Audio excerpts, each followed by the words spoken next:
Yeah, between two burns. Between two burns, yeah, between two burns. Come and join the convo. Jason and Ethan here to talk, yo. Chillin' while we filling up the room with cigar smoke. Hey, between two burns. Between two burns, yeah, between two burns. This be the show that you like. We always keeping it hype. We got cigars in the mic, talking the pipe and the pint. Let's go.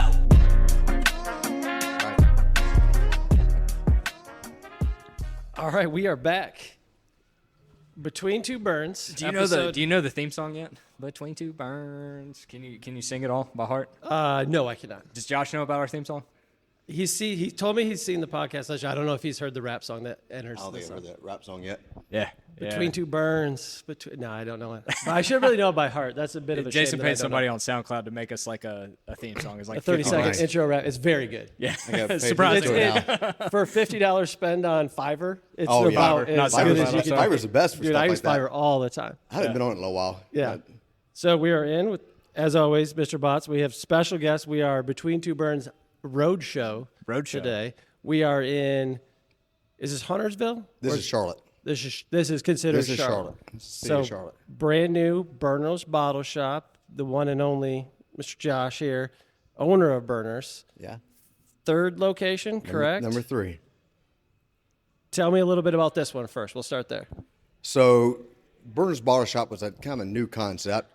A little steal from you guys too, trying to expand into the beer and wine side. Yep. You know, cigar business has gotten, it's changed over the years. This is year 20 for me in the cigar business, but kind of watched it change. Really? Yeah, this is 20 years. I started working at my main shop in end of 2005. So Really? I didn't know it'd been that long. out of high school. So so over the years, like you've kind of seen things develop. You know, lounges are harder to do. More landlords don't want cigar shops in there, thanks to the vape companies and the vape shops. But I knew we wanted to expand a little bit and to do something different, offer beer and wine, have more of an atmosphere where we could get a broader customer base. More women, more people to come in and enjoy. Service somebody than just the cigar old guy, guy who's the cigar guy. Yep. So this was originally still going to be Burner Cigar Company, and in our lease negotiations, they didn't want anything with tobacco, so we said Burner's Bottle Shop, and they jumped on it. So they literally didn't want even on the They signage. didn't want it in the name. Really? So That's I said, well, interesting. But no problem with it. It says cigars out there. I think that during that part they were kind of fine with. I was like, we negotiated in our contract hard to have the patio for smoking, and I was like, we're still going to have it outside, and they were fine with all that. Same concept we were going to do, just a little tweak on the name. Yeah.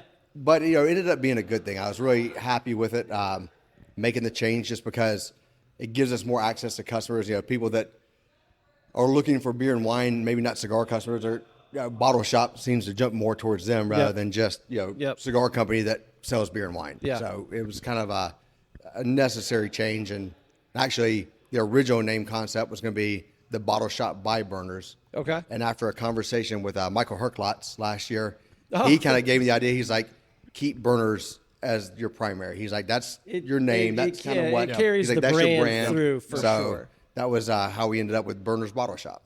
I like it. Keep it simple. And So we were just made mention, like you said, you've been in the business for 20 years now. Yeah. This is third location. So for those who are listening, there's plenty of people who know who you are, but the one in Birkdale Village is the original. That is what I think people would come to expect as a traditional cigar shop, smoking area, the whole 9 yards. Yeah, traditional as you can get. Yeah. It's got the lounge. Do y'all sell liquor there, or is it BYOB? BYOB. It is BYOB. It's a brown bag. Yeah. Yep. And that was, up until the last really year and a half, the only way we could really have alcohol in there. We're not in a freestanding building, so we wanted to keep it for the customers. The adjustment in the law. Yeah, without going private club and doing all this stuff with the state. It's a great benefit for our customers that take advantage of it. And And then second location is in Denver. Is that the address of that one? Is in Denver. That's beer and wine there. There's not beer and wine there. No beer and wine. That we're considering that there. It's retail only. Retail only cigar place. Yep. And then we're into the beer and wine here. You spent all those years because the last two stores have all come together in the last 18 months, 24 months, really? Yeah, that's 2 years. From one to three, and right at a year. Yeah. What are you finding as your biggest challenges moving from the kind of what you know so well in the cigar piece to now servicing some other customers? Because obviously your cigar folks are purchasing beer and wine, stuff like that, but you're going to get a lot of people that have no interest in your cigars here. Yeah. Or you're strictly here for the beer and Yep. wine. What's that been like, kind of adjusting to that customer base? The customer base, one is just learning, learning what customers like, learning what customers are searching for. Kind of came in with a little bit of blinders on. I thought about, the cigar industry. You look at, we look at a price sheet from one of the big companies like an Altadas or a STG group, and you're like, man, they got a lot of SKUs. Yeah, yeah. And I opened up the first price sheet when I got it from one of our distributors who was kind of in the middle, and like 7,000 SKUs of wine. Oh, yeah, yeah. Oh, okay. We got a lot of, You got a so lot it's like, of all right, looking to do. Yeah, how much, what are we going to focus on? What are our customers looking for? And I use a lot of analytic stuff to kind of get us a gauge at the beginning, but even still, it takes the time to, we got a running list behind the register up here that we keep of like stuff people ask for. Like, hey, we'll write it down. If we can find it, we'll try to bring it in for you. And like, have you found, I mean, obviously you're working on a smaller sample size, but have you found a pattern yet? Are you seeing like we were just talking to gentleman who works here with you. We're kind of talking about our space, and we were letting him know, like, most of the wine that we sell is to our cigar consumer. Yeah. So a lot of our wines reflect what guys smoke. And we talk about this, him and I talk about this all the time. Cigars and wine, not that different. No. Right? Leaves and berries. Leaves and we berries always types say. of things. But you have people, your Connecticut smoker and your Chardonnay drinker. You got your triple Maduro smokers and your big, bold Cab Reds. Yeah. Have you seen anything like that yet, or are you still kind of sifting through that a little bit? We're starting to notice the trends on which ones are moving, especially for our fuller smokers. I mean, California Cab's going to be. Yeah, and that's what we're telling him. That's the way it is with us. Syrahs, those bigger, bolder flavors. We're seeing more, U.S. like California Cab seems to be. Yep. That's a focus on cigar guys and ladies. Like, they tend to like that bolder flavor. But it's interesting. We're seeing a lot of, like, especially over the summer, like a lot of our cigar smokers, enjoying rosé, and they're enjoying white wines and different things like that I wouldn't have expected. You wouldn't have maybe expected. But when it's hot outside and they're sitting outside and they just want something a little more refreshing, like, Hey, listen, I rosé all day. Yeah, I love I rosé. I really Oh, do. yeah. I really do. During the summertime, it's really refreshing.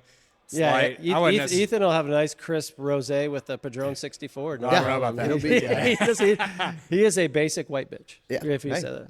That's like, it's what you pumpkin like. spice now, right? yeah. Yeah, it is. So it's funny. Like, it's just to watch people and where, I mean, the Cavacelli, like, rosé up there, sparkling rosé. We did a tasting event with that. I mean, guys were buying bottles of it. Yeah. Just really? like, Yeah, constantly. And it's like, it's not what I've expected, but Well, it's, again, when you draw the parallels to cigars, and you guys do, what do you do? Do you do official tastings here every week? Like an official, obviously you can probably taste anytime you wanted to, but like, do you guys do like regular tasting schedule? So like every Thursday we're doing a wine tasting. We usually feature 5 wines. Yep. We do like a $15. You come in, you get a 2.5 ounce pour, and we featured, like, right now we've been kind of really focused on, like, regions. So we've done, this week we're doing Northern Italy. We've done Yep. Southern Italy. We've done Yep. France, Germany, South Africa, and kind of a way to introduce people to things that they maybe haven't tried before. Yeah, and we do this like when we do Cigar Club and we bring one brand in and kind of we give a cigar out almost like a tasting. With the wine, it's if somebody has tried something and likes it, Yeah. and it doesn't offend, they are going to buy it. Yeah. Right? And the easiest thing to do is let them taste wine. Let them smoke a cigar. Like, oh, you've never had Aganorsa before. Well, here, try Garden Farm. It's like, oh, I really like that. It's like, all right, well, here's the full gamut of it. And that's kind of the, short of just stumbling on it, hey, let me try one or let me try a glass of this and hoping they like it. It's the most effective way of converting somebody out of that Yeah. product. First one's free, right? Yeah, first one's free. That's right. Yeah, and the same that's way- why we give away cigars at elementary schools. Like, you gotta get it in early. We're trying to get Nick Perdomo the fourth to come and do an event and have the little baby. Yeah, hand they out cigars. said, you want to do a Perdomo event, we can get Nick here. I said, I want the fourth one, the little baby. Yeah. Like, let's bring him in and we'll get Family things friendly solved. event.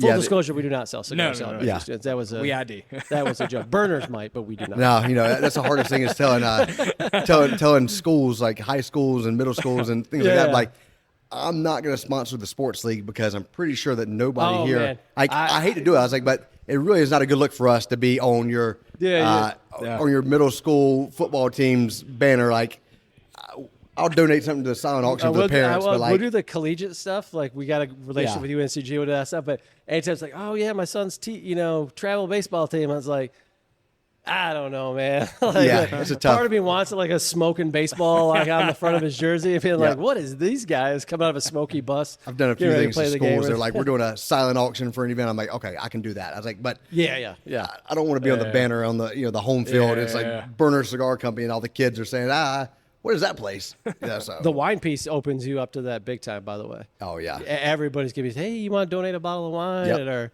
we're doing this or that. And I always wonder, I'm like, am I donating this for you to drink? You are the number one contributor to Ducks Unlimited in the world, and that's my fault. Ducks Unlimited loves me. I get the magazine, I get the sticker. Oh, yeah, they I have the gave chapter one meeting in bundle, Greensboro. one bundle of cigars and a bottle of wine. Now they're back every Now time, they're man. quacking Yeah. back every year, right? I ain't never shot a duck in my life. yeah, no, there's Big duck guy. Big duck guy. it's amazing. This Beautiful creature. the time of year it starts. It's like about the beginning of school season. All yeah, the yeah. fall fundraisers, everybody comes through. and you're like, Everybody's school drive is going. Everybody's got a silent auction. It's like, listen, Chocolate and bars. and you could politely say, no, or you try to find something. We've got a pretty good process of some cigars that, yeah, are good cigars. They're good cigars to those Yeah, that are that you listening, wanna- but maybe we don't, they're great for donating these Yeah. cigars now. So it's like, that's what you're going to get. But literally it's like, I have to close the doors of all 5 shops if I gave to every single person who came through and said, can I get a gift card and everything like that? And gift cards not too bad because, you're really getting half price on the gift Yeah. card, which is not too bad, but and then they're It's coming like, back. damn. At least they're coming in the store. yeah, so you're you should getting get it people to back come in. back That's right. in. Yeah. That's right. Yeah, That's we when get- we give them coffee. I give them whole beans. They got to come back and get it ground. So it's like- Yeah, I got on one of my guys the other day. He's like, I gave this charity all this stuff, and I'm like, what's a charity? And he starts explaining it to me, and I was like, it's the human this isn't fund. like they're trying like they're Money for they're- people. money for people. He kind of explains it. I was like, send me the links. I'll read it. I'm like, oh, but like, who was this girl that came in and asked you for stuff? Because I feel like somebody. I'm like this. Like, all the groups we give to, and we've got a few that we sponsor really heavy, like Lincoln County Child Advocacy Center. Yep. We do a huge event with them every year. Cigar, bourbon, and benefactor that they do. Like one of the guys that works for me organizes. Like it's massive. We do like a ton with them. I'm like, Yep. I know where it's going. Like it's going to kids, Yeah. and things like that. Like I can get behind this. I was like, but somebody that's trying to save a historical landmark, in town, that's kind of like, I have a hard time here. Like, and when people call me too, my go-to line anymore is like, listen, we support a select few every year as to what we donate to and everything like that. So if you want to send your information, you can be put in that pool, then we'll go through it. And then if it's in a media, now it's like, okay, you didn't. Yeah. This isn't as important to you. and I need at least 30 days. Yeah, I need at least like, a- I don't like, I want to need hear to that. kinda- Don't come on Friday and silent auctions Yeah. on Monday. Come on now. Don't come without a tax ID number. Yeah, exactly. I need to send this to somebody. Yeah. So- But shout out Ducks Unlimited. I got my, I think it's stickers on the computer. Yeah. Yeah. Love a duck. So we're just going through here. We got the tour. It looks great. Humidor looks awesome. Thank you. When you come into this new market, because give me your trade area as far as how far we are from the other 2 stores from here. So this is Charlotte, Lake Norman area. So depending on traffic, we're Yeah, it could take an we're about hour or 10 minutes, 20 either way. minutes from the main store Okay. in Huntersville, and then maybe about 30 minutes from the Denver store. the Denver store? So Okay. kind of, they're all about 20 minutes apart. And I'm fairly confident you are, but you're kind of the only cigar person right here. We got a little more competition in the Lake Norman, like around the main store, just because that area is so populated. Right, but this store specifically. This store specifically, yes, there's nothing. So you're coming into a space where you don't have any competition, but you also don't know what the trade area looks like from like a consumer standpoint.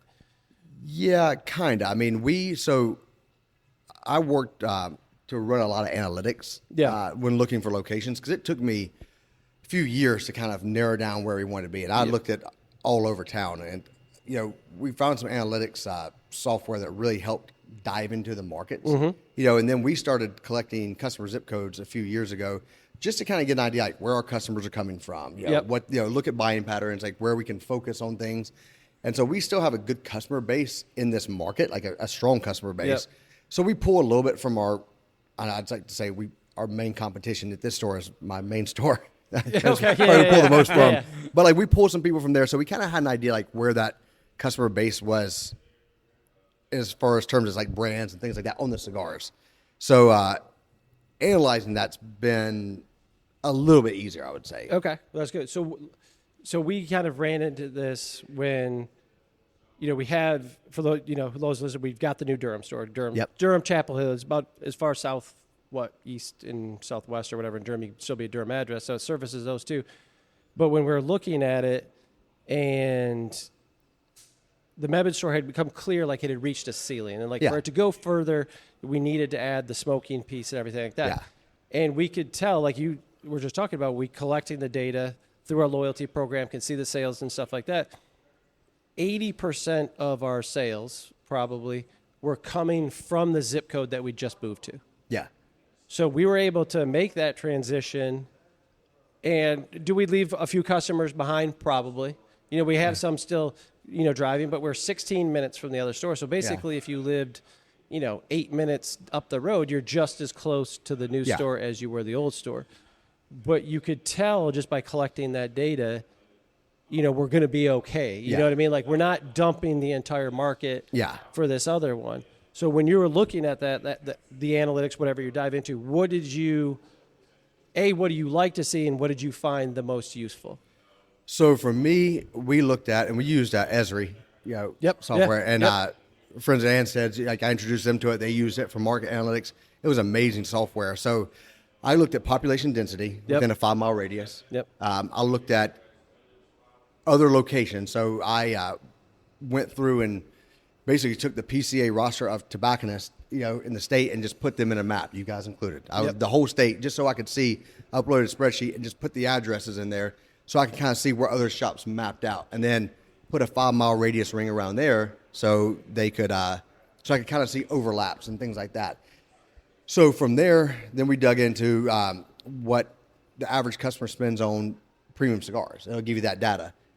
You kind of take that with a little bit of a grain of salt because right? Because how do you collect that data? Yeah, Black and Mild and Swisher, sweets and those things fall into premium still. So you kind of gotta, I came up with a formula to kind of determine based off our Burkdale store numbers, like what I thought a cigar shop should do. Like knowing, like, all right, it said in this 5-mile radius around Burkdale, $6 million in premium tobacco sales. Like, ooh, okay, let's find a real number that's in there. Like, let's start diving in. And it took a little while, and we came up with the percentage. Just say, like, we take up, say, 18% of that number, and then utilize that to put other areas in. And then you can see what the average person spent on premium cigars. So, like, obviously, if the average customer is spending, let's just say, $80 a year, or the average person spending $80 a year on premium tobacco, that's a pretty good number when you factor in 106,000 people within 5 miles. You can kind of start really getting a calculation of where you think that business should be, and then do the same thing with this store with beer and wine and start kind of analyzing what the projections are. Yeah. And those numbers, like with everything, you've got to kind of find your right mix of that. Yeah, find the right lane, because they can be misleading because depending on who's collecting the data, how they're collecting the data. You could say like the premium cigar purchases around here, but it's like I don't know anybody who sells premium cigars around here. So where's that data coming from? Was there anything that surprised you about those numbers when it came to it? For me, the biggest surprise with this area was the number of people within a 5-mile radius. Like that to me was the biggest, because this wasn't really an area I even considered initially. Okay. Like it was, I grew up not far from here. I worked, I'm with Charlotte Fire Department, so I worked at the station 2 miles from here for a few months.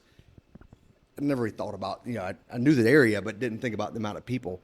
And then when I started looking at the data, I was like, wow, we've got 160,000 people within 5 miles from here. Wow. Plus, we're That's facing. crazy. And that's what a lot of people don't understand. It's like when you have a place like Charlotte, one of, if not maybe the fastest growing metropolitan area in the country, has been for the last probably 20 years. Yeah. And, you know, the city wasn't built it was always a larger city, but it wasn't centrally built to have this kind of people. So it's expanding out. So you have these, what I think some people think, excuse me, are suburbs, but they're really not. They're more fingerlings of low the greater communities of Charlotte.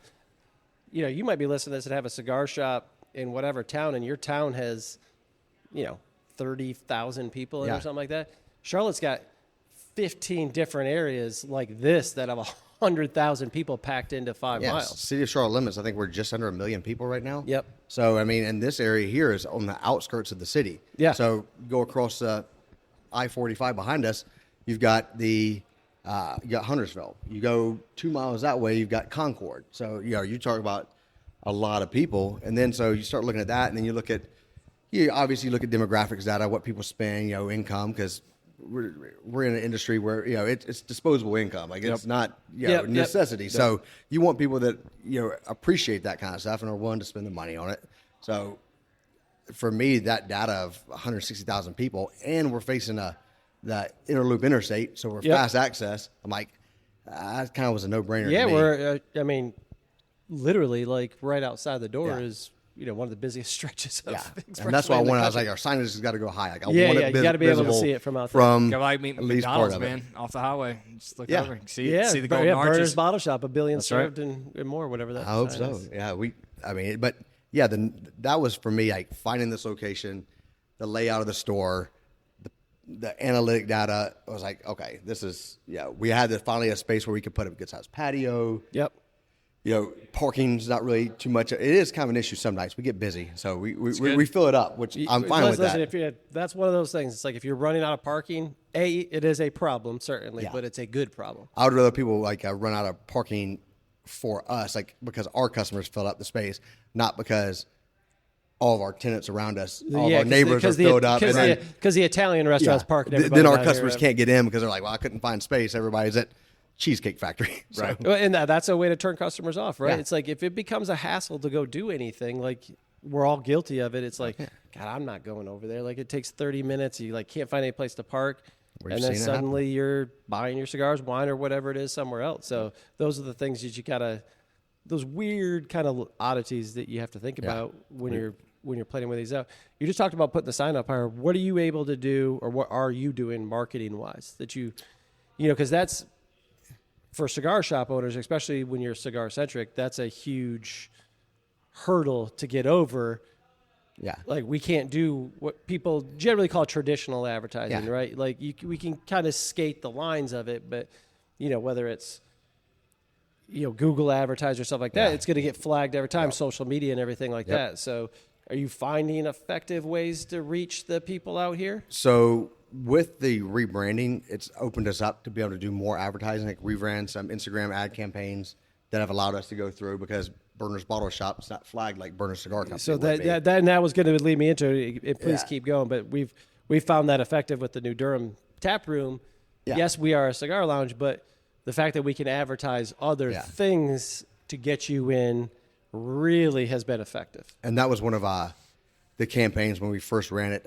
Kellen, who does my social media, and really my wife Megan now is doing most of the social media for this location, found that as long as we don't have any real, we could show the humidor, but we're not focusing on a picture of a cigar and a drink, then we make it through. But if we focus on tobacco, then it gets it's going to get flagged. Yeah, and so and certainly any verbiage about it in the description. So you've got to really kind of, like you said, skirt the line a little bit, or find the gray area that's lets you through. But to me, it's always interesting that we found it to be super effective. Yeah, super effective, because and I assume you're doing this, but we only boost it to a certain area, right? Like we've created a group that is Durham, Raleigh, Cary, Apex, anybody who would be within that trade area. So you're not wasting dollars on some person, and you advertising somebody in Raleigh or me advertising somebody in Charlotte doesn't make any sense. That's just not a consumer you're going to capture. And it's a different I do love the fact,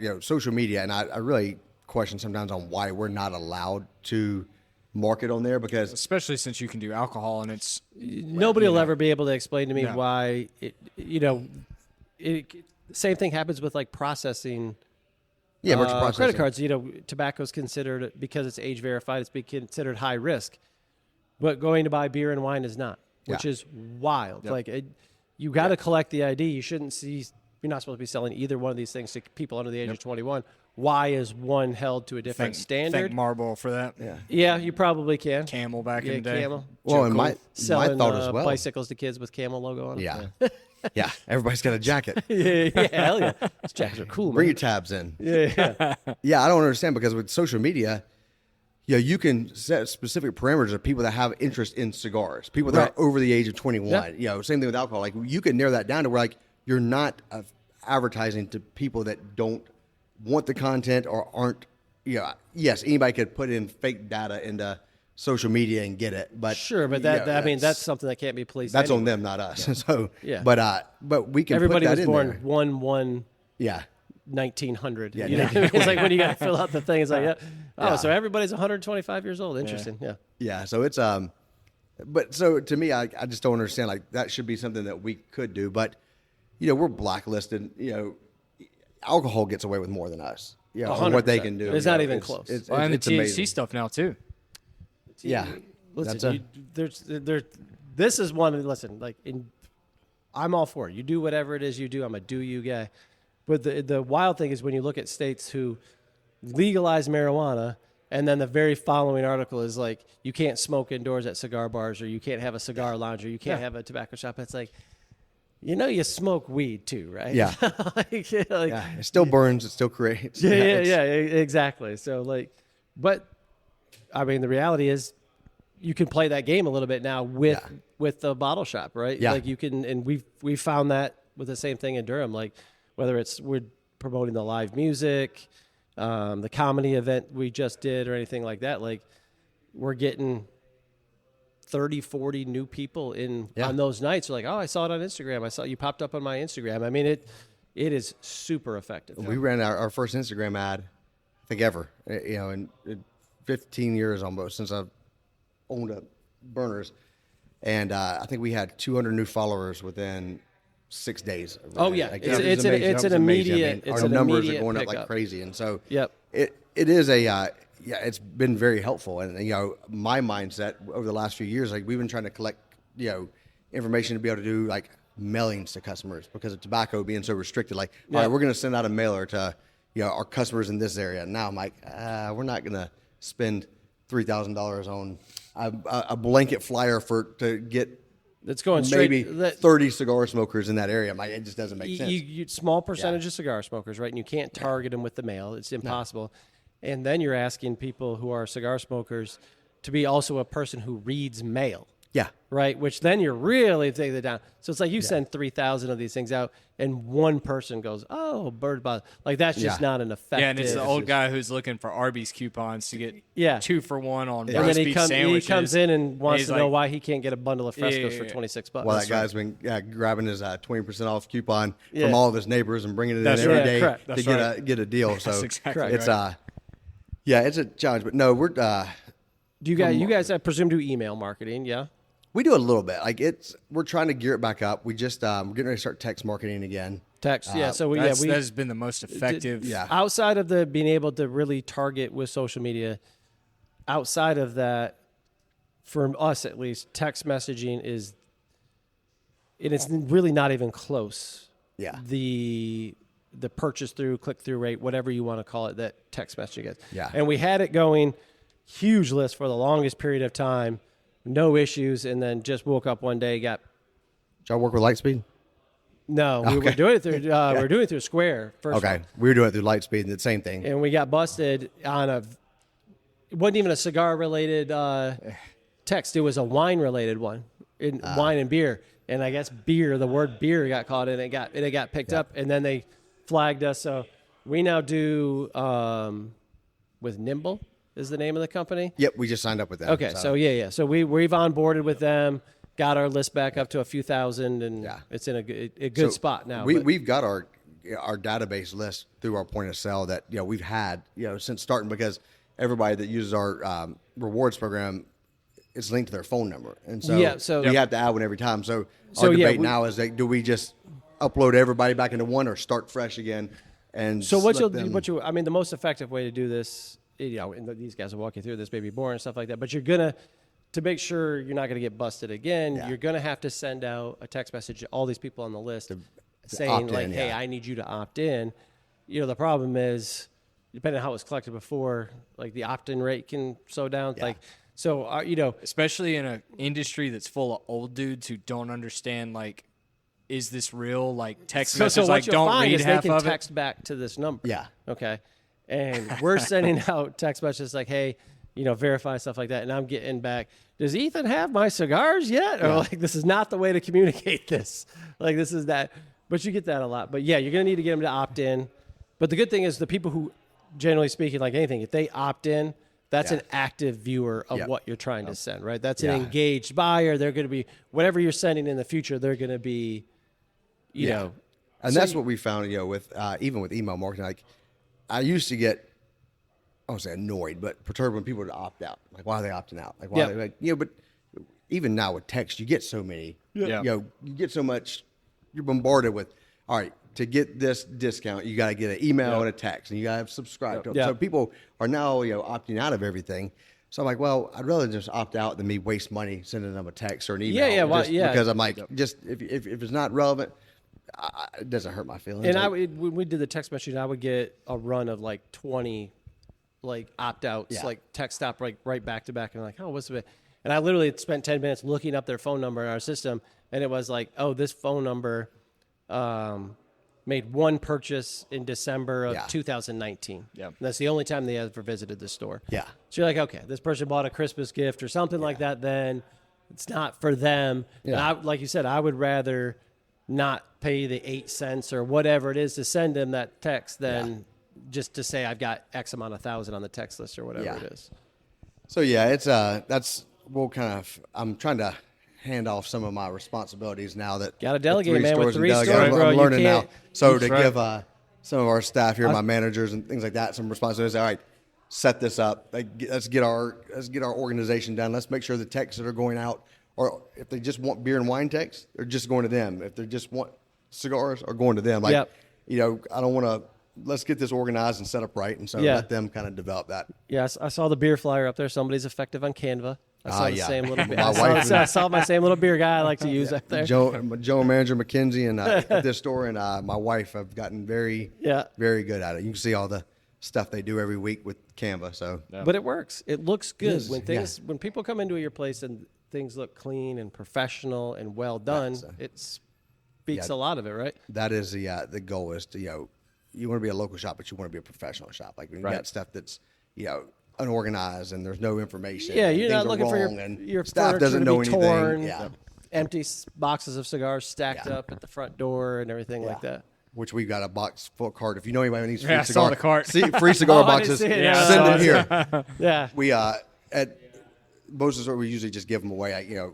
We used to sell them for $1 or so, just off the pay for the shipping cost to help get them here. Yeah. Now I'm like, please just take them. So please, if you know anybody that needs cigar boxes, come see us. Yeah. So for the longest time, we've always given away the cigar boxes. We tried to do a sale at one point, and we listed them on Craigslist, but the ad got flagged because it was tobacco, even though it was empty cigar boxes. Yeah, empty cigar box, And so we put all our cigar boxes in Greensboro anyways out on the front porch, and we joke that any cigar box that is in Greensboro, North Carolina has come from the Pipe and Pint because we go through thousands of cigar boxes a year. We've been in that location for 15 years? We've been in Greensboro for 28 years, but that location, 15 years, we put some on the porch.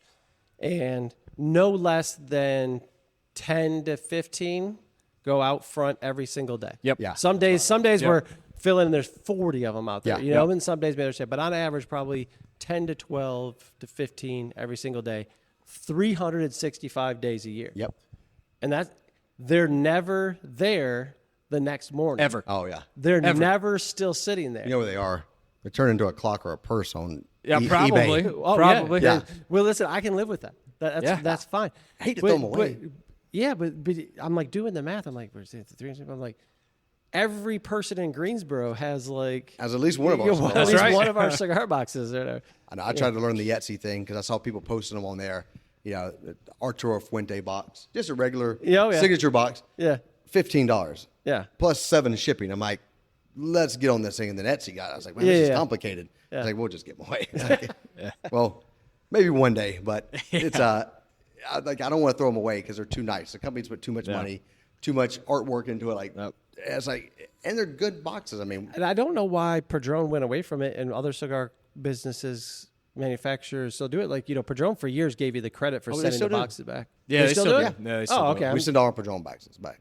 Do you? Okay. All right. A few other companies do it. They'll send you bundles to refill. We just had this conversation with My Father, Jose from My Father, earlier about, if we save the boxes, can we just send us bundles if that's the problem? Like, we'll refill them. And they're like, nope, they want everything to ship out in a box, which I understand. Like, Sounds like Perdomo. It's a real Perdomo thing. Yeah, it is a real Well, But like Romacraft, see, that's why. Do y'all carry Romacraft? not really anymore. No, not anymore. So that's what Romacraft does is, Yeah, you know, they always and do they give you a bundles. discount on the bundle. If yeah, you as long if as you I'll buy the take it in bundles, the bundle as long as you give me a discount on the bundle. Yeah, Don't give me no yeah. box and then Yeah, keep it's really the nice. box. Yeah, The same problem is with somebody small as Romacraft, like we'll place the order and it's like, okay, we're gonna get 5 boxes and 10 bundles. Well, the 5 boxes come and then the 10 bundles don't come for like 2 months later. Yeah. And we kind of forget about it and then we Yeah, pull and the then you box toss off the the shelf box and then it up, gets put and on the here front comes the porch bundle, and yeah. God knows where it's gone and then we get it and it's like we got bundles on the shelf. we had that issue here with Island Gym. The guys didn't know to save the boxes. I'm like, no, Yeah. keep them because we'll refill and Yeah, then, yeah, we can yeah. save some people some money. But I get like the guys were saying, and I had this argument a few years ago. Well, probably 10 years ago with Christian Aroa. I'm like, my humidor's tight. My original humidor is very tight. I'm like, we're doing trays. Can you just send me bundles? He's like, I hate them. I was like, why? We can fit more facings in here in trays. that way and send me bundles. You don't have to buy boxes. He's like, look,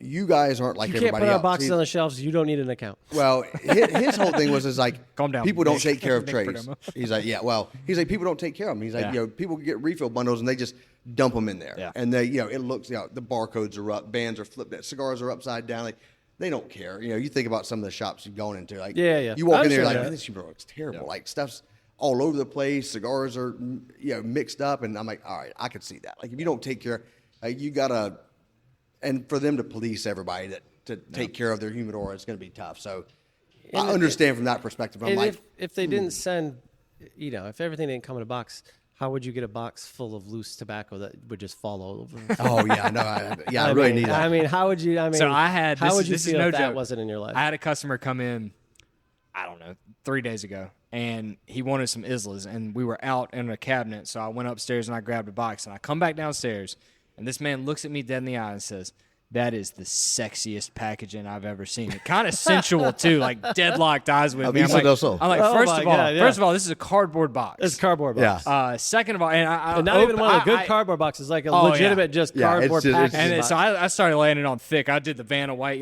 cut it real Oh, slow, man. opened it up real slow. Oh, He's yeah. Wait till and you I see mean, this the dude got a little inside. chub going on over a box of Islas. And I was like, my guy, that's something.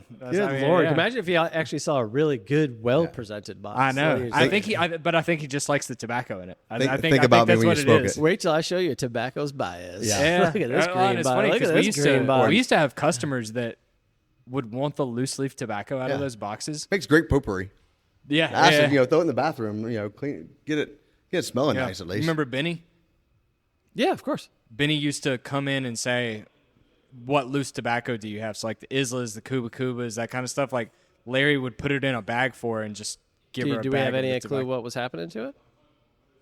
I don't know that I want to know. Can't be smoking. maybe it, throw it in right? your fireplace. Nah, I give it a bet she little- was. I bet she was smoking it. I can tell you, I got a shop vac full of them because I just had to vacuum out this Drew Estate cabinet. All the loose pieces. I'm like, Dude, Islas have it. Tabacs have it. tobacco has all Tobacco, the acid. Cubas, Cubas. basically everything. but Anything that Deadwoods. Drew Estate Yeah. sells. Yeah, obviously. everything. Island- Jonathan Drew thought that'd be Island really Gym. You guys cool. do Island Gym? No, We don't. Island Gym does. They come with it, and Esteban does, Esteban though. Carreras. Oh, Yeah, Esteban. it looks great. Like it looks cool. No, it Like, doesn't. if you're the consumer opening it up, No, it and when doesn't. you're the retailer, you're like, Nope.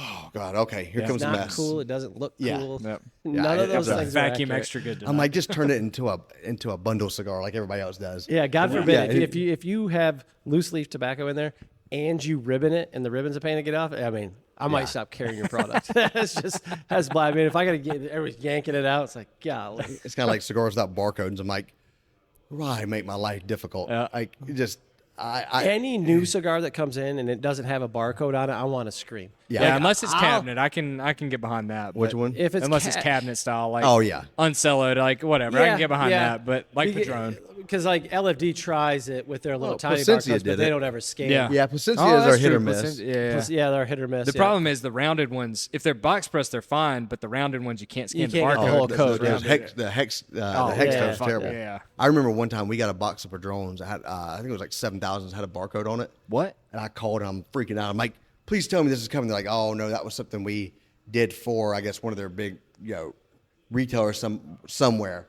I was like, please just do it. Like on the 1,000 series, like, cause Sean here this morning was, we have to, we put our little 4-digit SKU on all of them. So, cause sometimes it's, a natural looks like a Maduro and you get the new guy gets, an exclusivo mixed up with a Imperial. You're like, God, like, please don't do this. Yeah, and especially there's no distinction in the bands, right? Yeah. Like in the 1,000 series, they're all got the same band on Maduro or whatever it may be. Yeah. So I was talking to my friend who is the assistant manager at the Casa Monte Cristo up in Paramus, New Jersey, and he sent me a bunch of Padrones as a gift, and I was looking on the back of them, and they all had QR codes, and I was like, dude, are you stickering every single Padron that you sell? And he's like, yeah, dude, that's like half my day every day. Oh, yeah. He's like, I print just like don't get 400 or that 500 one, though, because stickers.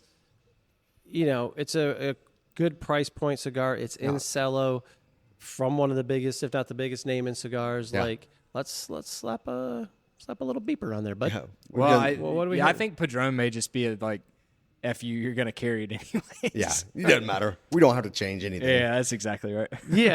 I guess. I mean, we're talking half a penny, but that's fine. Yeah. Yeah, it's not that. I mean, you already make it the plastic. Just put them on there. Fuente, if you got Fuente to do it, then you can probably. Yeah, that's right. Like if Fuente is considered, they do it, and but although Fuente hasn't been doing it that long, right? No, it's only been a couple of years. I mean, it's only been a few years since they started doing it. I remember we had that discussion with might have been their national sales manager. He came in one day and we keep Fuente kind of in a, more of an obscure spot in the humidor because Fuente guys are going to buy Fuente. Like, correct. They're going to search it for it. So I'm like, I'm going to make it too easy for you. Like you got to hunt, like walk past everything else. And he was asking me, he's like, what kind of things can we do to get, better shelf presence? I was like, barcodes. Just please put barcodes on everything because, it's already cellophane. Like just stick them on there. Well, and half the size is all like it's like Padron, the Corona Imperial, the Spanish Lonsdale, the Selection Privada. They're all half an Classic inch. signature, They're all super close together. So. We know Similar it 'cause we've bands. done it long enough. But like when you're trying to train somebody Yeah, but if new you're and trying they're to train figure it somebody, out. it take years to like.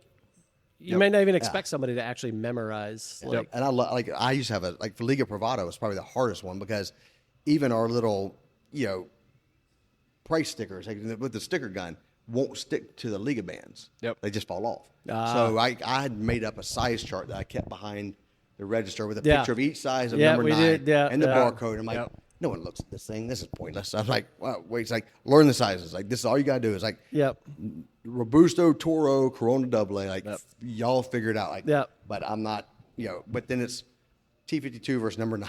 Like, come on, guys, make it life a little bit easier. Yeah. They can So speaking of empty cigar boxes, let's talk full cigar boxes. all right. So, we're 3 stores. Give us a little bit of rundown on what your humidor looks like.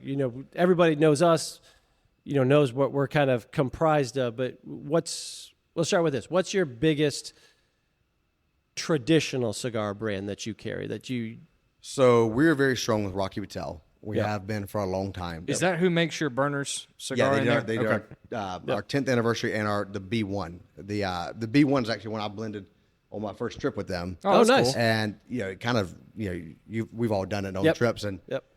probably wasn't the right blend to pick, but I loved it, and so I was like, let's make 50 boxes of this. And, A little we did blueberry it, in there. and It's fine. Yeah. It actually turned out. It's actually a pretty good smoke. I blended it to be really strong, but then it actually mellowed out so much. I'm like, all right, this is a solid medium, and then you add a few years of age onto it because we had to buy so many that it actually smokes good. So I was just going to ask you, was it a one-time buy type we did that thing, one. We've or done two rounds of that one. You've done 2 rounds of it. Our Okay. 10th anniversary was supposed to come out in 2021, and we were about a little over a year late on that one just because of the pandemic and nobody could blend stuff, and we used a Pennsylvania broadleaf wrapper on it, and we wanted Connecticut, and they couldn't get that, and so it took a little back seat. But we did one round of that one. We'll probably keep that one again, but by the time we get it, we'll be on year 15, so we'll have to change it up. Yeah, just change it up a little bit.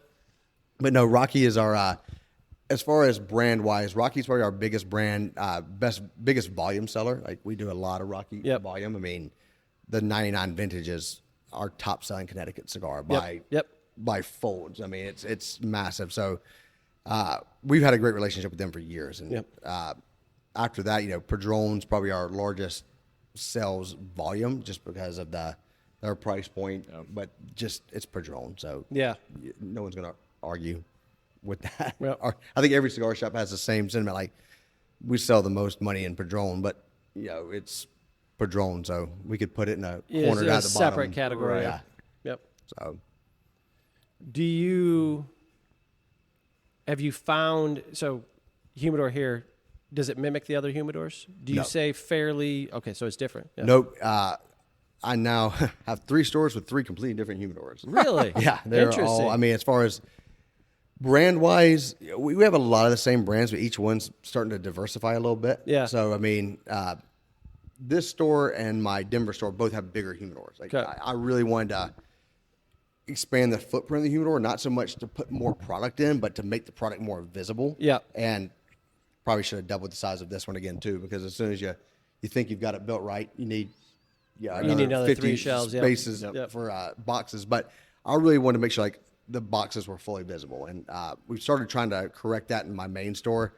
Got to kind of reduce a shelf, like take a shelf out, spread everything out. So but you want to be able to see the back of the box and make it visible, and people to recognize a brand. Like sometimes when you've got, I think we have 8 shelves at the other store, and they're stacked pretty tight. So you start getting below really waist high, people can't see it. Like they're looking down here in the bottoms and trying to find it. And like, hey, do you carry this brand? Yeah, we've had it for 3 years. It's just over here. Yeah, stuck down there. So it gets too tight. So but brand wise, I mean, each store's got its own like. This one being the newest, and we're about 3.5 months, open now. We're still learning what mixes of stuff. So the big thing is like, all right, do you have people that want more $8 cigars, or do you have that customer base they're buying the $25, $30 cigars on a consistent base? So we're finding the balance here, but for the most part, each store's humidor so far has become a little bit different. Like it's so I think out. We're going through that same thing in the Durham store right now. Like new market, new people, new customers. A little bit of different vibe and stuff like that. Some surprising me a little bit. Stuff that we carry that maybe I didn't think would be super interesting. Everybody's got what I would call the same kind of like skeleton of the humidor, right? So Perdomo, Padron for us, Fuente, My Father, Aganorsa, and Foundation. And then it kind of fills in with Rocky, and then kind of fills in based on that specific clientele. So the Winston store has a very eclectic boutique kind of following. So like Roma's doing really well there. Tatuaje does really well there. That's just kind of the same in Greensboro. But you go down to like the beach store, which is seasonal, it's tourism kind of place. It's very mainstream centric. Yeah. And even with things that we don't carry. Ashton's a great example. Avo, Monte Cristo, Romeo, the names that we really don't necessarily carry at any of the other stores. You kind of need them there because we talk about this where, we get this customer who we can track them in the system. They come in on June 3rd, 2024. And then we see them like June 5th, 2025. Yep. Right. They're on the same week that they beach vacation every year. They come in, they buy that one box. They're like, oh, I always get my cigars from you. You're like, damn, you've only been in 8 times. Well, you've been in, you bought cigars once a year for the last 8 years in a row. You've happened to buy it from us because that's how you buy them. So you find this different thing. The Durham humidors has more of the boutique vibe and upper echelon vibe than I anticipated. Yeah. We've always carried Aganorsa. We have a great relationship with Aganorsa. When we first opened up with it over there, everybody's like, oh my God, you have Aganorsa. We're like, hey, we always do like, people like, I was really caught off guard, like excitement over Aganorsa. Yeah. It's like, we've seen for some of the higher end stuff has been really popular there. And some random opening weekend, we had a box of Roma. There's the Cro-Magnon Forium, which is the Candela. The Candela. Yeah. Which It's a Candela. it's a Candela. We couldn't give it away Yeah. at any other store, right? And we just happened to have it because it came with the package. You had to take it. And we put it in there. That sucker sold so fast over there, like, made my head spin. And they're like, you going to get some more in? I'm like, no, man, probably not. I did. We did. Yeah, we did. Yeah, Okay, we we do. did. Just a few more. You get surprised, but what kind of each market is starving for or has an interest in. Because we're in Raleigh, Durham, there's other cigar shops that have a lot of the same things that we carry. So when you get something like unique. Aganorsa, which not everybody carries, Yep. we're big with Foundation. Not everybody's got Foundation, but it's a rapidly gaining popularity brand. Yeah. So when you have that stuff and you're getting the new stuff in, people really kind of gravitate to it, and it always catches me a little off guard. Like, I'm not surprised when somebody's like, "Oh, you got the Romeo Monty Whites in there." Yeah. Like, no, actually, I don't. Yeah. It's for me, opening 2 new stores in the last year it's a fun experience because you can kind of start building a brand that if you want to focus on somebody, if you're like, hey, all right, this brand, we've carried it. It gets a little bit lost. Maybe you love the rep. Franklin, he gets all of us. Boo. Yeah, he gets all of us. Got a few former brands of his I might need to cut out. Yeah. But we cut a couple of them immediately. yeah. Thanks, Franklin. I'm Still calling us. Stuck on all that. Yeah. Still calling on us. Noticed you ordered anything in a little while. Like, well, I haven't noticed you had a rep in a little while. Yeah, that's right. I need somebody to sit in here and hustle them. Yeah. But whether it's a rep you like or a brand that you really like, and sometimes you just the customer base at this store just hasn't gravitated towards it. But your staff's different at every store. One staff member can make or break a band. Yeah. I mean, For sure. If it's something they're down with, if they smoked it, they're like, I love this cigar. Yeah, I'll be the first person to admit, and I've talked about it on podcasts plenty of times, I love Tatuaje. Yeah. And Greensboro carries our Tatuaje. Yeah. It does well in Winston too, but that's because Austin also loves Tatuaje. But in Southport and High Point and in Durham, not really. Yeah. Right. Yeah. But it's just because I love it. I recommend it all the time. Yeah. And that's where it gets that's where it starts getting a little difficult. This one guy, it's behind this. I mean, I love Roma Craft. I think, Skip and Mike make great cigars. When I was behind the counter more at the Burkdale location, I sold a lot more Roma Craft, because I liked it and I was pushing it. I had a staff member, my former general manager, where he left, he loved it. But after that, I kind of started taking on more roles, outside just working with customers. He left, and so the brand just kind of couldn't maintain momentum on its own. But we tried it, we kept it. No issues with the guys. It was just kind of a business decision. I can't keep. And the back order issue was a deal for us too. So, but there's brands that this person at this location may just kill it with you. I think well, I never would have thought that. Or you this rep, I'm going to give him a shot and give him his brand a front center spot to try to build the momentum and, build a good long-term relationship. I think we'd all you hear of all the guys that have these, 30-year relationships with, this brand and they get special pricing. I'm not going to say Padron, but, companies like that. Yep. So, and they get there. And so they have that niche built. You want to build those with companies over the years, whether it's a rep, the national sales manager, the owner of the company, and we want to put that support behind you and focus on it and give them. And it makes your day-to-day business easier to know that you've got a building block of a product in there that that you're behind. People are repeatedly buying. You can count on X coming in every 9 days, every 11 days, or whatever to get with it. It's easier for you to predict stock issues, whatever it is. I mean, there's a reason for doing that. If you've got a bunch of just million different SKUs on a different, real emphasis on what you're trying to do. It's too eclectic. It's too confusing.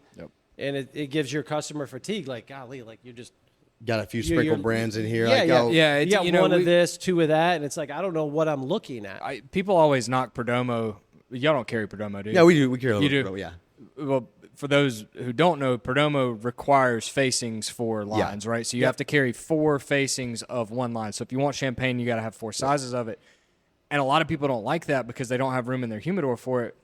But at the same time, it makes sense because of what you just said, right? If you've only got one box or two boxes in there, it just gets lost in the mix. It makes the humidor look cluttered. It doesn't represent it also the just brand, says to the brand customer, well. like, oh, we're just trying this out. Yeah, I mean, right. oh, you just got one box, is it fine? You know what I mean? And I've been guilty of doing that before. Like, you meet a new company and you're like, all right, we'll bring in a couple boxes, try it and see. And then, It's it a kind of dance. doesn't- It's a delicate balance because it's like you can't commit all of your time. Like we tell people all the time, it's like, okay, you want me to put 12 boxes of your cigars in there. We're at 25 years of business. What's in that humidor sells. So if your 12 boxes want to go in there, that means 12 boxes got to go out. So you tell me what you think these 12 boxes you pull off, and don't grab the Padrones or anything like that. Being a smartass. It's my biggest pet peeve if people come in, they're like, well, this cigar is like for the Padron smoker. I'm like, no, it's not. No, Padron's because for the Padron's Padron for the Padron smoker. Correct. Yeah. No Padron smoker is leaving like gonna pick up your cigar one that's $5 less and be like, man, this is just like a Padron, Right. 1964. I think I'm gonna switch to this. Yeah.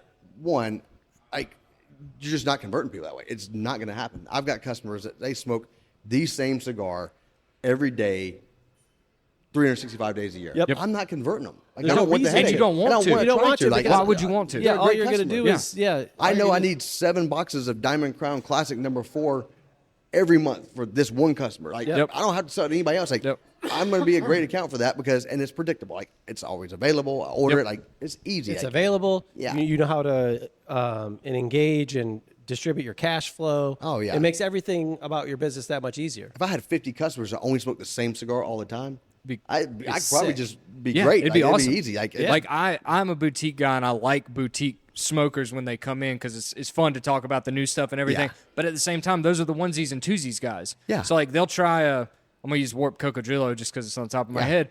Great cigar. And maybe they'll buy it again in the future, but they're going to buy that one, they're going to smoke it, they're going to post it on Instagram, and then they're going to come back and they want to know what's the new. next one. Yep. And it's like, this is not a sustainable buying habit that's predictable. No. Right? Like, there's no analytics for that. It's just Yeah. what's new. You're like, oh, And- we just sold to the box. Like, okay, yeah, well, but there's not another box coming for 6 months because it's back order, it's yeah. limited. So it's like there's no real trend to base it off of. Yep. And I learned, so when I, maybe a few years into me taking over the shop, the main store, they moved JR Cigars that was in Statesville down to Morrisville. It's now Casa Monte Cristo. Yep. And I was like, man, this is going to be tough. Like, we can't be, focused on all these, mainstream brands, Romeo, Monte Cristo, everything, because they're going to kill us on that. So I went really heavily focused on boutique stuff. To where probably 70% of my humidor was boutique. Like, we had a strong boutique, but what I started learning, I was like, man, they're not, like you said, they're not sustainable. Like, they make some great cigars, but are they consistent? Like, are they making them or is somebody else making them? And are they changing factories? And then, because, we'd bring in stuff and it'd sell well. It's usually about the third turn is when you start noticing Yep. that the brand's going to stick. It Like, is gonna stick the around, first order, you might go 2 boxes of a size. Yeah, It's there's, gonna sell a fast. little Like, beginner's luck to it. Like, it's you the got new thing. 3,000 customers, so all right, selling 60 or 50 cigars is pretty easy. Like, they go in and go out. Like, oh man, this flew out of here quick. We'll get another order in. Maybe you go to 3 boxes that time. Okay, those took a little bit longer to move, but everybody's been wanting to try them. They've heard about them. They're buying it. They move out. Third order is when you start seeing you're like, man, all right, we got a hit. Like, all right, I'll take 5 boxes of each of these, and then you're like, these. Everybody's like, yeah, it was good. I tried it. Then move on to the next one. Like, Yep. oh yeah, Yep. when are you getting the new? Like, when are you getting the Habano in it, or when are you getting the new foundation? Yeah. By my father. It's like, When's the 13.5 anniversary coming out? yeah. So then you're sitting there, you're like, oh, man, like, okay, we're kind of trying to figure that out. Yep.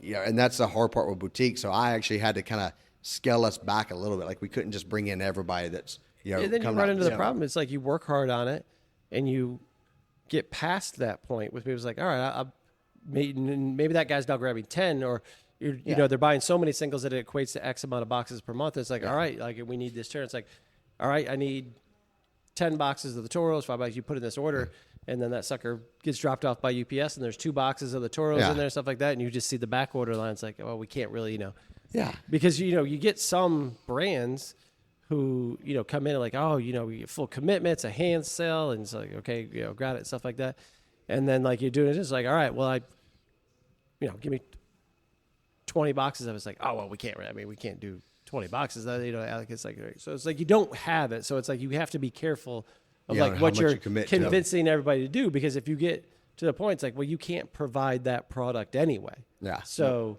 asking us to turn over this amount of boxes is, or worst case scenario too is like, you build people on it, and then, they decide they need to have, that's doing so well, they want to do a price increase. Now that $12 cigar goes to 14 or 15, you're like, well, now it's not selling because it was a great price point at this, but then within a year you went up $250. $250. Yeah, unfortunately, that's been a.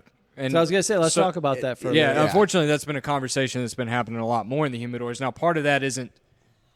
Well, it depends on the company. Part of it's not their fault because of tariffs. Yeah. But as you know as well as we know, They'll take advantage of that tariff. cigar companies are greedy. They just are.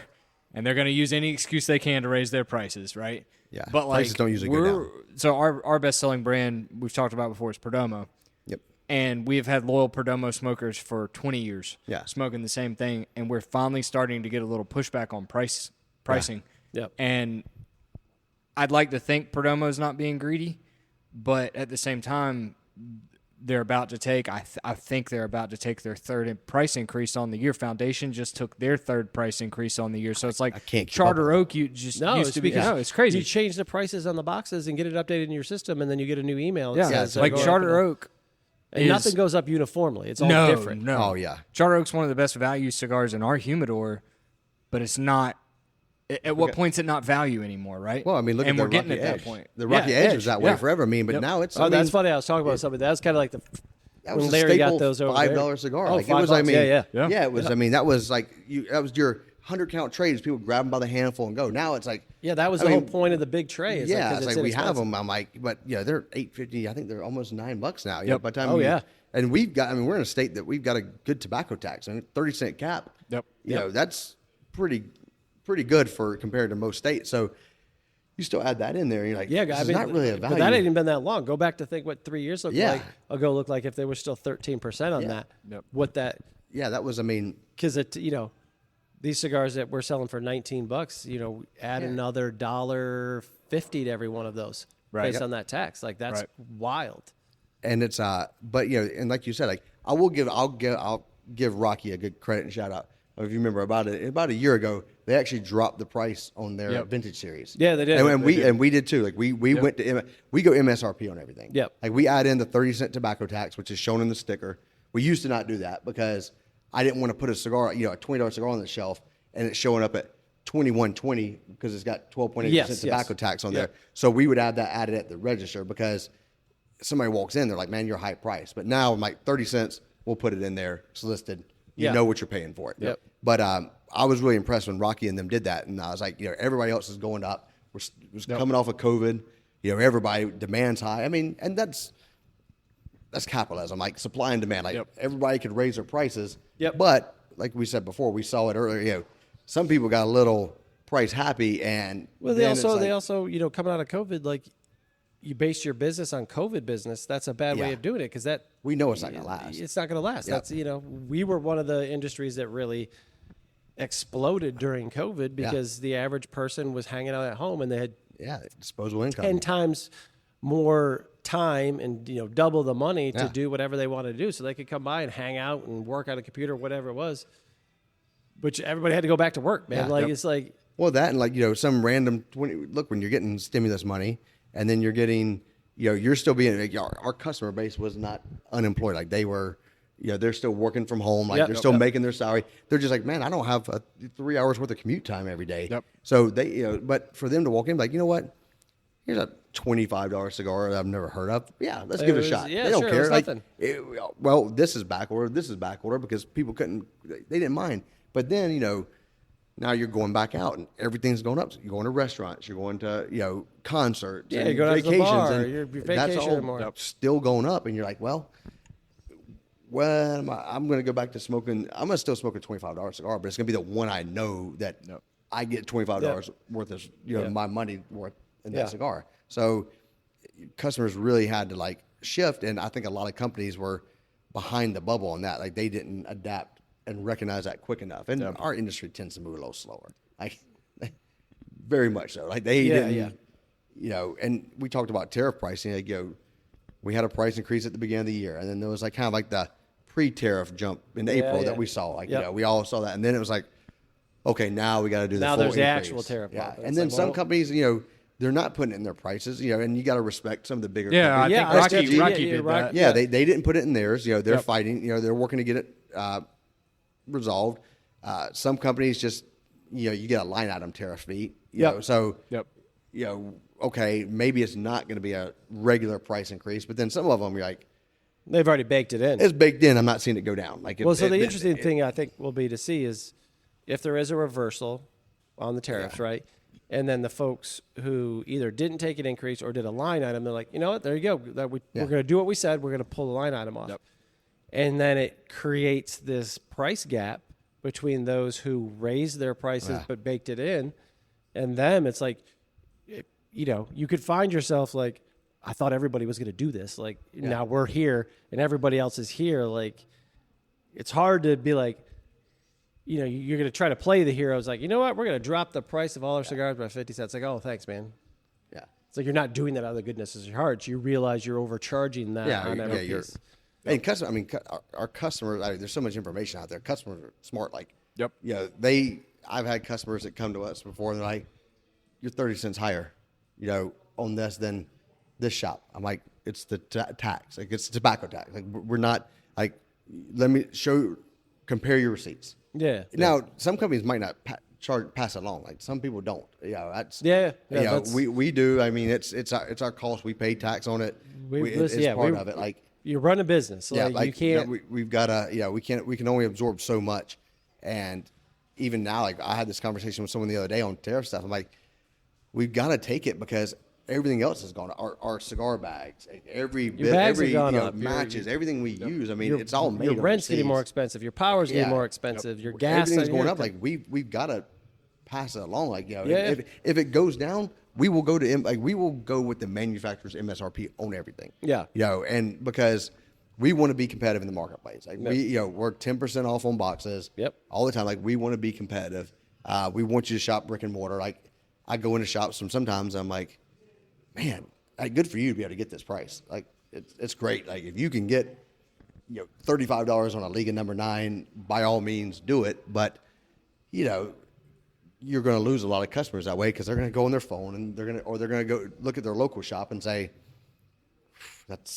you're enticing them to shop around at that point. Yeah. In time. And so we don't want people to do that. But, the cost of everything is going up significantly. So we talked about, like, listen, if you get a person who smokes, 2 boxes of cigars a month, right, and spends let's say $500 on that, prices go wild and stuff like that. The odds are that person is not going to smoke less. If you smoke 30, 40 cigars a month, you just don't quit doing that. Yeah. But if you spend $500 on that, what you're going to do is you're going to continue to spend $500 on it. You're just going to find a different You're just going to find a different option. Yep. That's right.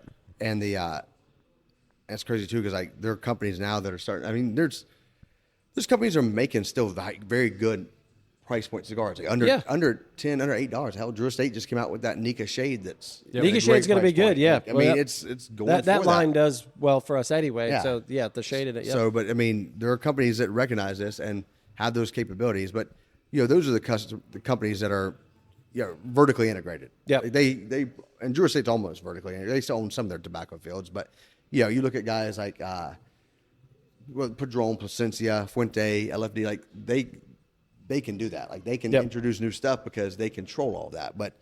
And that's what we talk about. If you're reliant on somebody else making a boutique manufacturer, and you're like, well, that's going to be tough because your box prices went up. And we've seen that with Foundation, right? We're big supporters of Foundation, and they're kind of somewhere in between. Guys. But it's like, they have tariff increases or whatever it may be, but they're reliant on AJ for a huge chunk of stuff, and AJ has a fire at his production facility, everything like that. Suddenly you're affected all the way down the line. It's like, now, pricing, availability, the whole 9 yards. It's tough, but these guys, it's hard, and it's hard to. It's such a small. Like, people don't realize like how small this industry is. Like, they see if you're in the cigar business, or if you're a customer in the cigar business, it seems like these are you look at these guys on Instagram, like this is massive industry, but we're really not. Especially now that I'm getting into beer and wine.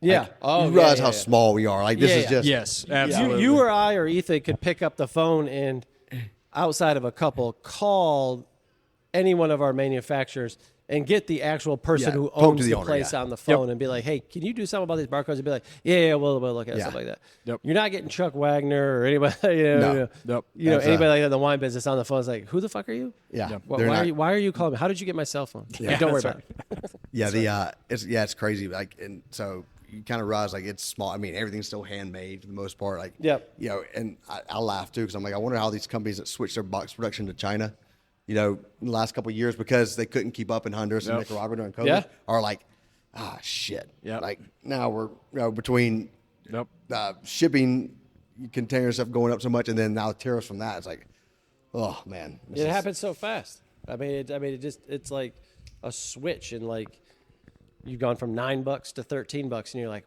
God damn! I swear to you, I bought that for $8 3 days ago. How is it $16 now? But like it can happen so quick. Well, and I've had the argument with that. A few owners, not really argument, but like discussion with a few owners, and they're like, wow, we haven't done a price increase in 3 years. I was like, yeah, but I would rather you do an incremental price increase, 5% every year, than wait until year 3. I had and that go up conversation 15%. with a rep the other day. Yeah. A And I'm couple like, weeks so ago. now that guy that's been buying this cigar for $9 for the last 3 years comes in and it's Now like it's $14. $11.50, Yeah. $13, and he's like, what the heck? And you're like, they did a price increase and they went up 75 cents a cigar. Like, Listen, if I was to get an email every the second week of every January of every year, that said, hey, the 2025 annual price increase, we're at 3.5%, 4%, typical inflationary price increase.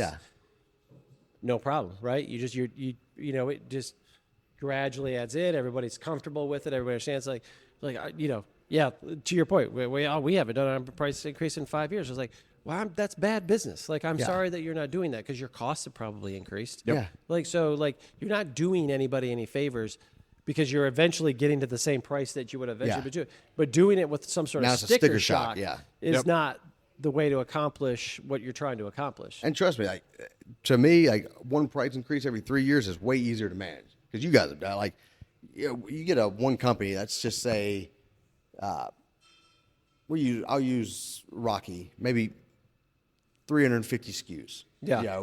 I usually try to keep the entire price sheet updated in our system. That way, somebody wants a Churchill in this size that we don't normally stock, we can get it and I can tell you the right price. Right. Yeah. But so 350 SKUs, well, that's 350 boxes I have to change, and then that's 350 singles I have to change. Yep. And in our point of sale system, it's not an easy task. No. It's I've got Excel sheets and formulas, and I can do it pretty quickly if I have the data available. But like a lot of times, it's a PDF that's got just the product name and it's mixed up, and so I got to export it, or if they don't have SKU numbers, I got to build a custom sheet. They changed the barcode on it this takes year. forever. So it's like it's not an easy task, and heaven forbid you miss one for 2 months because you ordered big and then you didn't order anything for a little while, and the next time you ordered, you didn't pay attention, and you're like, we've been selling this for 10% less than we should have because the price increased the third time this year. Yeah, that's been my only qualm with the line item tariff increase, right? Yeah. So thank God for I regret that. ChatGPT, right? Because it's like I was doing some Rain Man math on some Yeah, he was ChatGPT the other day. knee deep in some AI. Yeah, because it was a 6% tariff increase that was line item, so it wasn't incorporated into the price, but their prices are anywhere from $8 to $17. Yeah. And it's all over the place. So it's like if we do a 30-cent price increase across the board, this is too much, this is too little. Yeah. If we do this, it's not right. So then it's like, okay, well, and our pricing is a little different than yours. We do it basically by the quarter, so it's 25 cent, 50 cent, 75 cent, or 95 cent on all the cigars. So to keep in line with that, it's like we got to find it. So like this cigar is going up 75 cent, but it should only be about 30. This one's going up 30 cents or 25 cents, but it should be, 60. Bane of my existence this year. This I tell you, the one thing my rant for the day. I would tell anybody if they're opening, get into any business, like learn Excel. Yeah. Like learn Excel. Yeah. Have a good handle on spreadsheets. I mean, that's when we went to the 30-cent tax cap, like I developed a custom Excel sheet so I could export my data into that, and then it would do all the math for me. And I'm like, I'm not sitting there, that Schedule A, they want you to write it all out. I'm like, nope, I just print it. Yeah. Here's a breakdown and done. But I talked to a couple of people that are like, oh, we just go line by line. I'm like, you've got 6 shops. How do you go line by line on all these, everything you've ordered? I'm like, you must spend the 3 time weeks doing that. wasted and spent on that. You could hire an employee to do it. Yeah. I mean, or learn Excel. or just learn Excel. Yeah. That's right. Or hire somebody on Fiverr. Or hire Yeah, somebody. that's probably what true. I do. I hired a guy on Fiverr to create a whole, just like punch the number in and it out and everything like that. So, I did a drag and drop. I download my report out of my point of sale. I just drop it into the Excel thing, and then it does all the calculations. It's mostly right. yeah, mostly. I have to double check it sometimes. I'm like, oh well, Yeah. because ours is broken down like everything. I was Close very, enough for government work. I as was they very say. strict. Well, yeah, but then they catch stuff. You're like, dude. Like I inverted 2 numbers one time. They're like, you owe us $300 and something in taxes. I was like, whoa. Whoa. And I looked at them like, these numbers are inverted. And fortunately, it was documented in my return. Yeah. They're like, oh, okay, we see it. Like, we'll waive it. But, it's like, oh, they'll catch those little things. Yeah. But that's what people don't understand about cigar business too. Is like how much time we have to spend like filing manual reports. Oh, with yeah. the state. Like, there's no like sales tax. You just go in there and punch it in, and they accept it. Like, we got to send paper copies and purchase orders, and do all these forms and it's like, man, for a small industry, they make it difficult. Yep.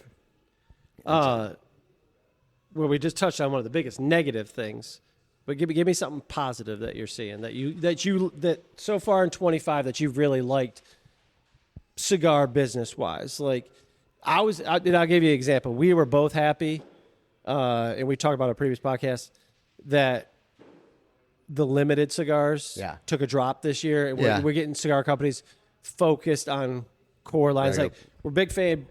I don't smoke it, but big fan of Deadwood's Dominicana. Yeah.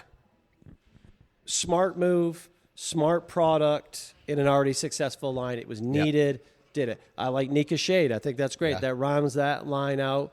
And we've seen some good core products, like things that we're going to be selling they'll be there all to the stay. time. Perdomo Legacy, I know you don't, probably don't do Perdomo, Legacy. Yeah, but no, you we do. do Legacy.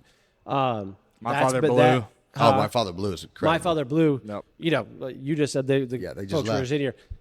We cannot keep it in. Not us either. Anywhere. I mean, like we have people begging for that cigar. I think it's good personally. Yeah, I thought it was like a great Yeah, I don't- think it's good too.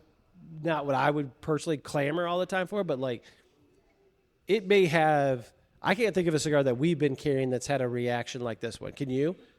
Or you? I mean, have you had a cigar that's got this kind of reaction? Not new like that. I mean, Legacy's done really well this year. Legacy's done obviously. really well, but it's But like from a new cigar release, new. we sold out the first boxes in 2 days. I'm sure Yeah, y'all are that's probably about the the same same. way. Got the restock. It sold out in basically 2 days, and now we're waiting on it again. No cigar comes to mind that it's been a core product, because we have, limited, things like, the I will Tatawahe mummies are going to come in. All those boxes are going to be gone, but that's meant a different- to yeah, do that's- that. Like these blues are meant to be on I the will shelf. say New World Decenio has been really good for us this We year. got to bring that in. We hadn't. I got the sample. I forgot to add it into our Really, our point of sale to it's, bring it in. it's sold really well. It's Yeah, been sold really consistent. Not as good as the blue. Don't get me wrong, but it's Yep. been a consistent Yeah. reorder. Yep. Anyways, yeah. I'll tell you a brand that Blue has been incredible for us. Like, Yep. I'm a big fan of My Father. So anything they do, like we're gonna support. But that Blue has been one of those that just as we rocket can't keep. ships. Yeah. West Tampa has been a monster for us. So Like, interesting. We've talked about it. It's probably if you're listening, it's coming soon. to Yeah, the Pipe West and Pipe. Tampa, the Devil's Crab, it came out. PCA was gonna be a limited release. Yeah. A little short perfecto. Yep.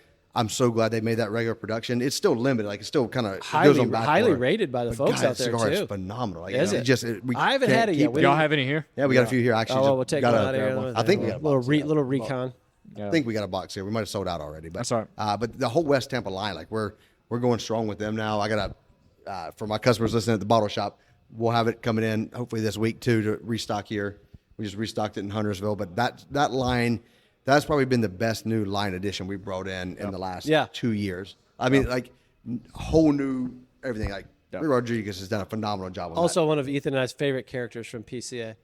that. Who's that? The guy who Rick owns- Rodriguez. Oh, Rick, yeah. Yeah, Bro, I've bro. never been called bro by somebody more times than that guy called me bro. Yeah.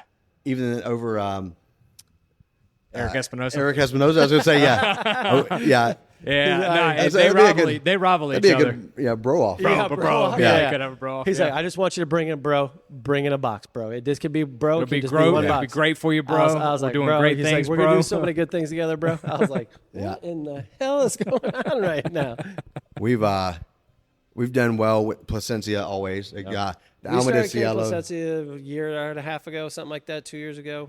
Doing really well in Durham. Yeah, Yeah. It does well in that's Greensboro, a- don't get me wrong, but it that's the does- line it that does sort of Placencia is one of those brands. Like once people realize, like I brought it in probably 2015 the first time, maybe not that long ago, maybe 2017. I don't know. We sold it okay.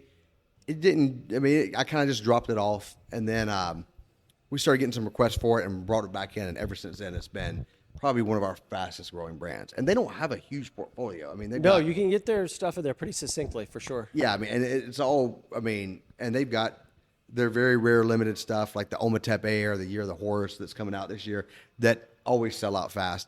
But like the Almaden Cielo, probably the first milder cigar they've done, and it's at a higher price point. It's definitely towards that Davidoff customer Yep, smoker yep. base. Cigar is phenomenal. Like but it's kind of like telling somebody like a Padron Damaso, like this is not for your traditional, Yep. you know, Padron 1926 Yep. smokers. Like Almaden Cielo is, to me, it's for the guys that want that premium, like shade tobacco Yeah. that want, but they want a ton of flavor with it. Yep. So like to me, that's been a great one. And interestingly, calling back to what we were talking about, price increases have probably benefited Placencia. Yeah. They're taking price increases as well, by all means, but it's Yeah, but moving other cigars into their area. $1 on a $25 cigar versus $1 on a $10 cigar, from the eyes of the consumer, is doesn't feel correct. And I mean, it's obviously percentage but wise, it's also pushing some cigars that Yeah. were a price category below them Yeah. up into the same price category. So now you start to think like, oh, okay, well, I'll get the Placencia then. Yeah. I mean, if they're all $25, Yeah, it's I'll kind of grab a Placencia then. Yeah, I'm gonna get something that's going to that range. Yeah. Yeah, I'm trying to think of other brands that's been the Rocky Emerald's done phenomenal for us. Yep, that's like done well for us that's as a well. solid That's been a medium good body. cigar. They're due. We're still due for a new cigar 30. from them, right? Yeah, I can the never 30. remember. Yeah, we're still waiting on that Yeah, one. yeah. I tell you, we do really well with Room 101. Like do you guys do anything with Matt? do not. With No. Forge? Like We don't. We did well with Room 101 before he sold STG Group, but like that Johnny Tobacco Knot kills it for us. Like we do. Really? so I well told with that Jason cigar. earlier I was It's going to always grab one backwater before I now. left. But Yeah, he but was it's a shopping in the great humidor. cigar. He's like, I'm going to pick up the one of Maduro's these. One of fantastic. those. You have 10th it? anniversary. I've got a sample. I'll give it to you. But y'all got to fight for it though. Yeah, I saw that, and then the other thing that caught my eye, how's the Aladino 85th? And the Toro sold well. Like we got a good little run on that. I love Justo. Like Yeah, I love the Justo's a Roland good guy. family as a whole. Yep. Like Christian, I've known for a long time now. Been to that factory. Went to the CLE factory trip when Justo was starting JRE. Aladino stuff with his dad. Like, and so I got to try a lot at the beginning. Like we've always been like, we've had a good like relationship with them. So, but that 85th did very well. I mean, the Camp Aladino, the Gorbusto. Yeah. Pre-release, we got that, and that's a little, like nub size. Yeah, It's a dumb name, but it's a 1260. great size. What's it? Gorbusto. The Gorbusto. Yeah. The Gorbusto. But like it's done very well for us. Yeah. So we're doing a little small event with you. him on Saturday. Yeah. But You got Husto coming? no, he's not coming up for this one. Just one of the local guys that's tight with them is kind of helping us run it at the shop. Nice. So hopefully have Justo back up here in a few months. So then get something started with him. He's But, always great to have come by. Yeah, he's fun. Yeah, he's great, dude. He Great guy. He's great with people. You know, Trying to friendly get him guy. and Christian up for an event to go, like fight it out, like Oh, wow, yeah, interesting. Yeah, I'd like to put it like American Gladiator style. See what they do. You got to but, have you know, Joel come in and drop the elbow. Oh all yeah, over. yeah. Spotlight Scotty Brooks may Hey, come by, brother. Come on, brother. pouring out for that. Yeah. I mean, I like the actually. You guys do Eroa? I mean, the CLE stuff. No, we used to do Aladino. We still do Aladino. but- Yeah. But CLE, you don't do the CLE Eroa stuff. Nah. Their back orders are low of an issue. We Is never it? we Yeah. used to back when it was before Palm. We used to carry it before he was before Palm? Shout out David Palm. God, we got. I don't even try to remember. man. uh, I don't even remember. Who was this? yeah, Tyler. Was it Tyler Warmerding? Was he? I don't remember. CLE when we carried CLE because we carried the dark. The Capabanda Tripa, I think is what they call Yeah, it. We the carried CBT. the original That's our best seller when we can have it. Corojo, and then we had that PDM, which was that unbanded Corojo cigar.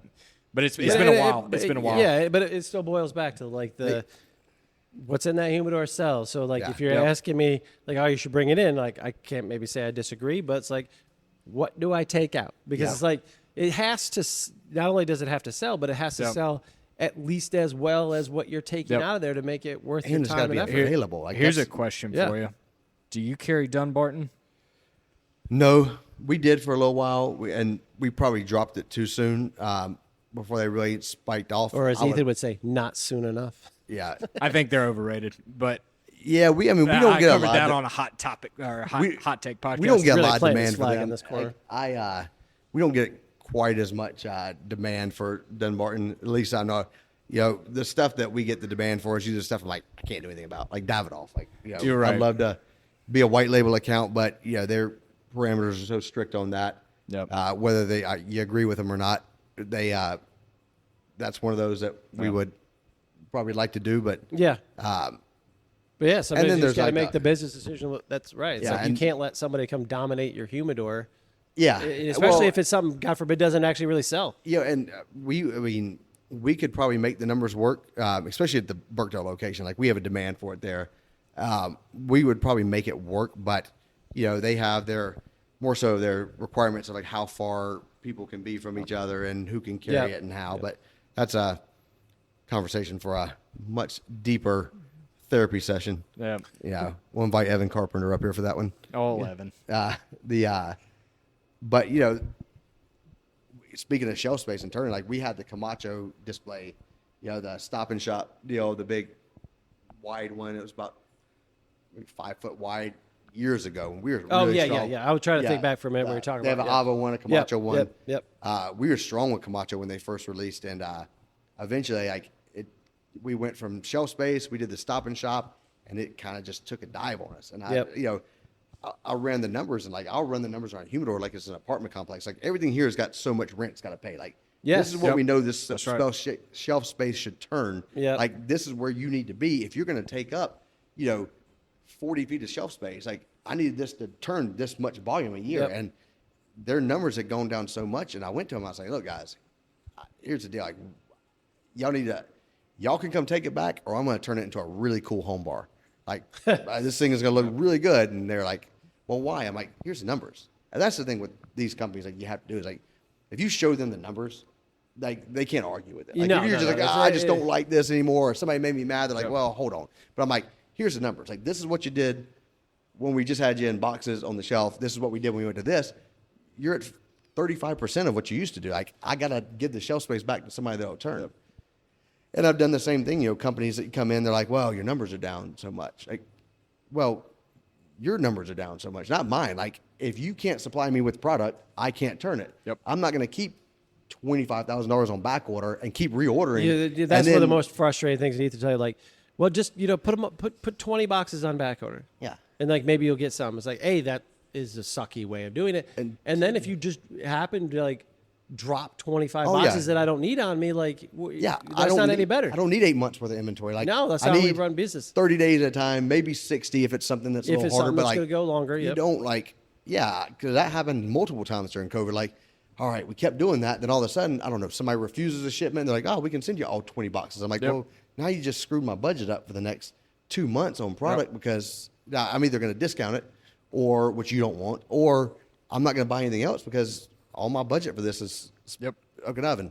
I think that's what a lot of people don't understand about this business. Like, man, having to constantly gauge those things. Yeah. And it's a handmade product. It's a grown, like, things are going to change. Things are going to happen. We all understand that. Things change. There's going to be some QC issues and stuff like that.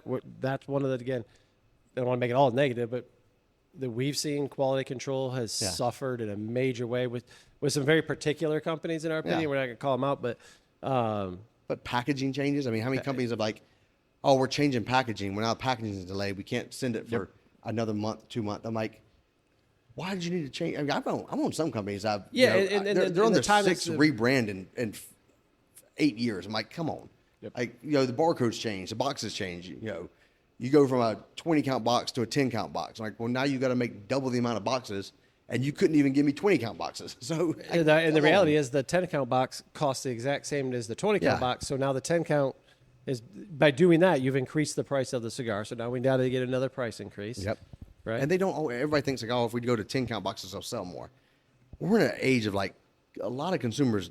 I don't know about you guys. Like most of my customers don't buy boxes. Like they're mix and matching. They come in, they buy 10 of these. We have our staple guys that buy the same cigar. They'll buy 2 or 3, but like a lot of guys, they want to try new stuff, or they want mild in the morning, full in the evening, And what I would say is it's not the person who's going to buy the 10-count box, right? So if they're box buyers, they are, hey, I've been buying this box forever. Yeah. It's this and this and this and over again, or it's the flavored stuff. Yeah. That by the box. But if you're reducing to a 10-count box, like, oh, it's going to be more box buys, which, like, Not necessarily okay, good on like, us. would it have made a difference if you just grabbed 10 of them out of a Yeah. 20-count box? Like, what? It's the exact same, but you just paid more for it. That's not the guy who's a box guy anyway. Yeah.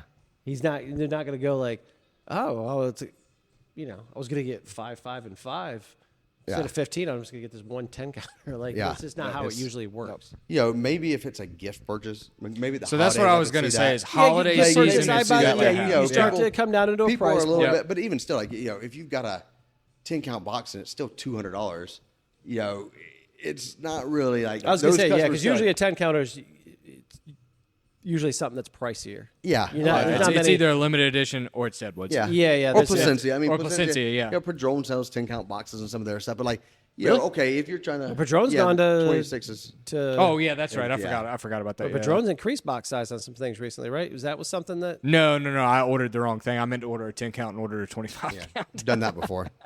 Ooh, that's a sticker shock. Yeah. You're like, damn, I got to adjust the price on these suckers. I always tell the story. I remember like when I was first kind of like growing and starting to add Padron, I had a customer, love him to death. The older guy sitting in there, and he's got on a tank top, Marines hat. And I'm putting some Padron on. I said, "You ever get the 40th?" He's like, "Oh, that's my favorite cigar." I'm not thinking anything about it. Like I'm like, "No, but I can get it." This is when you started to call like Padron. You couldn't order online, so call it in. So I'm calling my order in. I'm like, "Give me 2 Maduros, 2 Naturals." Think about it. Invoice comes a few days later. I look at this thing. It's like 20-count boxes, and it's $250 a box. I'm like, oh man. I was like, God. Fortunately, that guy happened to come in that day. He grabbed 5 out of the box that I just opened, and then took the other box. I was like, oh, thank you, Jesus. I was like, this is. I was like, I still. It took me a little while the Naturals, but like the white whale of a customer being like, oh, if you bring it in, I'll buy the box. And then they actually do it. Yeah, I was that like, doesn't happen very man. often. I was like, but that was like that sticker shock. I saw this invoice. I'm like, speaking of having no money left, Done messed this up, is hey, gone. Ron. So Dang. because everything else 50. We're all 10-count boxes. So, Yep. but fortunately, those are Padron guys are the guys that buy boxes. Like Yeah. those are the guys, and Fuente guys typically, and we're seeing that with Placencia. Like those guys are guys that buy the boxes. Yes. like they're because but they've been smoking that cigar for forever. 20 years. Perdomo guys and like are they box know, buying they're guys. not going to change. For sure. Yep. It's your legacy brands. Yep. But yeah, the 10-count guys are the Yeah. Speaking of Fuente, I wanted to bring this up because I know we're starting to run long, but I want your opinion All on it. You saw the news about the Fuente and Marifel split. No, actually, I didn't. Oh, we're I haven't been up to date. boy, I this is gonna haven't be been on. I interesting, haven't been on man. It's been a social. topic Okay. for the last 4 or 5 days that we've talked about. So the haven't let been- me pull this. So it was announced earlier this year that Fuente and Marifel were gonna.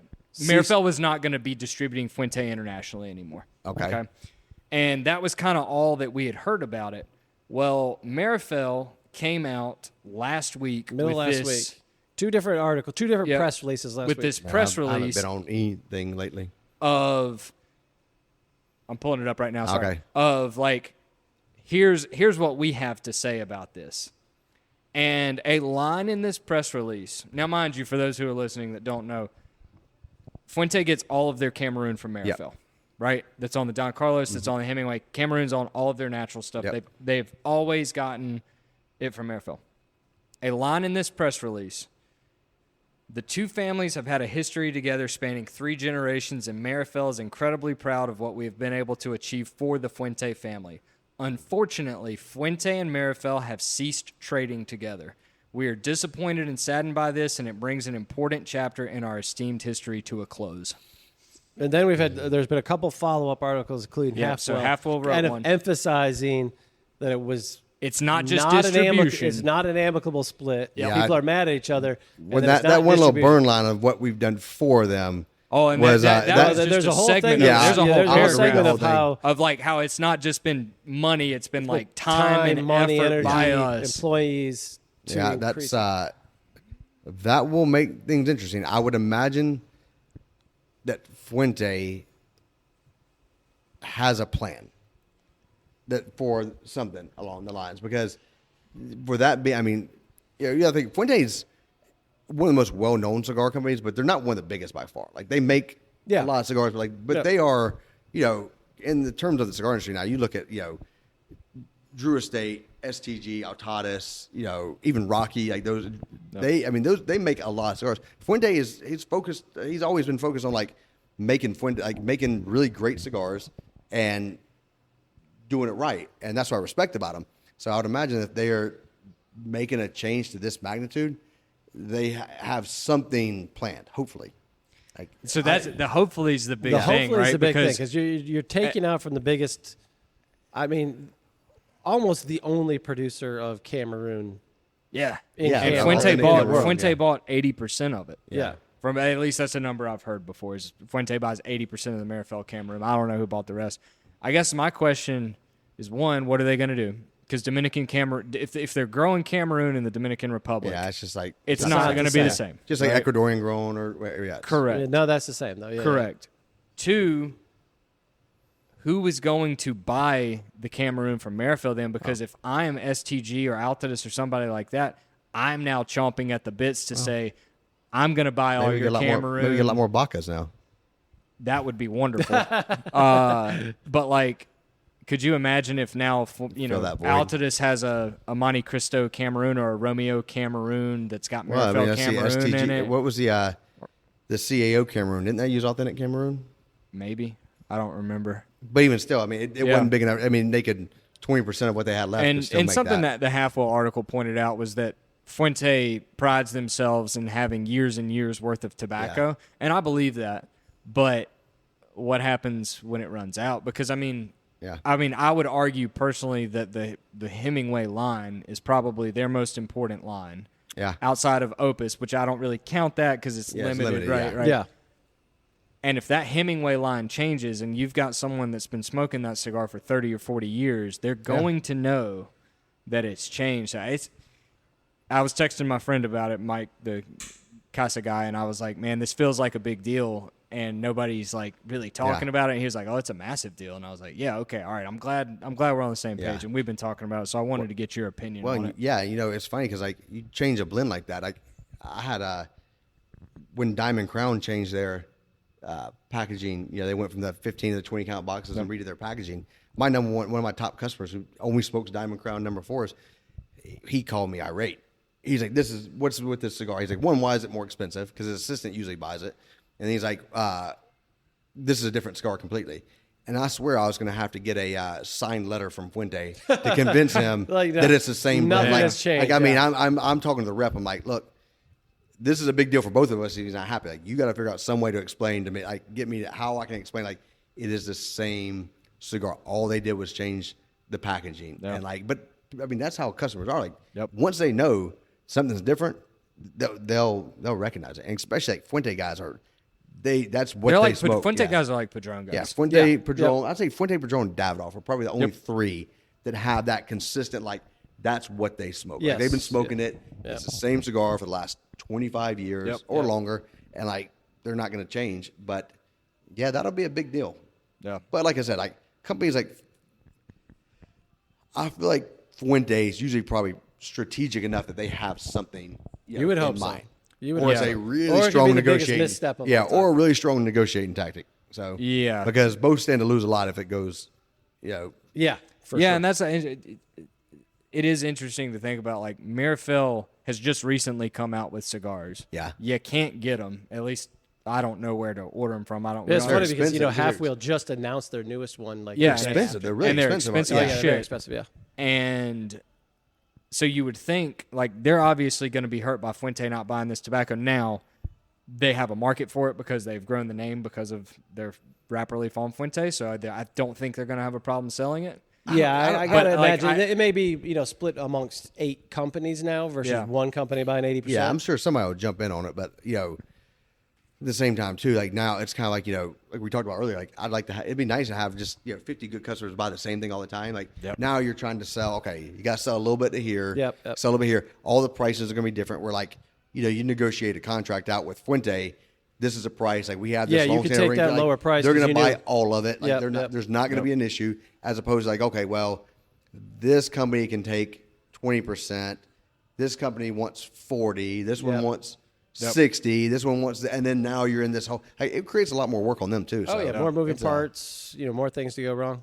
But I'll have to read the article because I've been so busy lately. I haven't really followed any kind of news on. I feel like that's really the only big thing you've really missed in the cigar industry, anyways. Yeah. Except for local, you get the local shop drama. I always get to hear. Oh that kind of stuff, that's right. Yeah.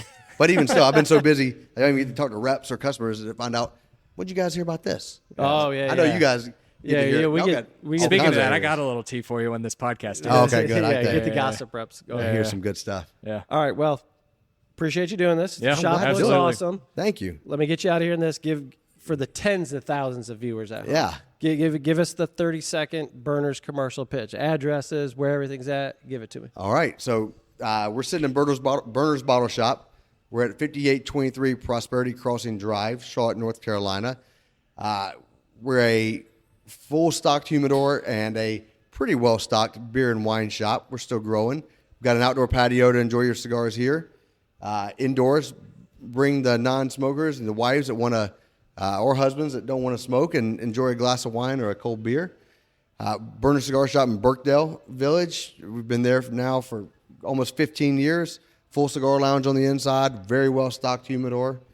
And our Denver location at 1249 North Highway 16 business, Denver, North Carolina, 28031. That's not right. 280. Yeah, just don't quote the zip code. We've got a great walk-in humidor, great staff there, know very well stocked. Come visit us, pick up your cigars for the weekend or the week or every day.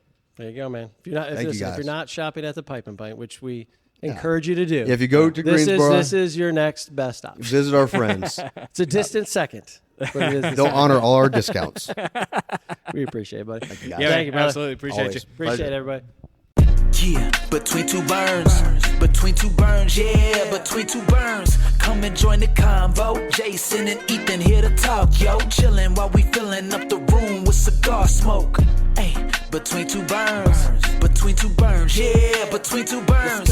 This be the show that you like. We always keeping it hype. We got cigars in the mic, talking the pipe and the pint. Let's go.